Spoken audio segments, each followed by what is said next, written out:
అవి కవర్ కావడానికి ఉపయోగపడతాయి అన్నమాట. ఇంతవరకు 5 లక్షల కుటుంబాలకు 2020 సంవత్సరాలకు ఈ స్కీమ్ ద్వారా బెనిఫిట్ కావడం జరిగింది. కాకపోతే కొన్ని చోట్ల ఏంటంటే అమౌంట్ పెద్ద 20 నుంచి 50 కొంచెం పెద్ద అమౌంట్ ఉంటాయి కాబట్టి డిస్బర్స్మెంట్ లేట్ అవుతుంది కొన్ని స్టేట్స్లో, కొన్ని స్టేట్స్లో ఫాస్ట్గా అవుతుంది.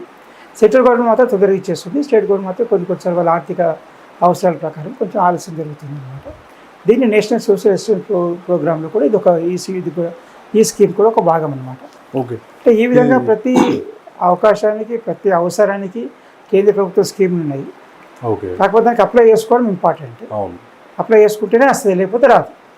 వినియోగం ఎలా ఎంచుకోవాలో కూడా తెలియాలి. అది తెలియకపోతే మాత్రం దాన్ని ఏం చేయలేము మనం. కాబట్టి దాన్ని మేనేజ్ చేస్తుంది నేషనల్ సోషల్ అసిస్టెన్స్ ప్రోగ్రామ్ అనేది.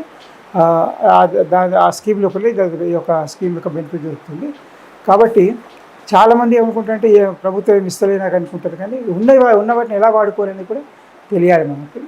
ఇది ఎంతవరకు ఇంపాక్ట్ అయింది సార్?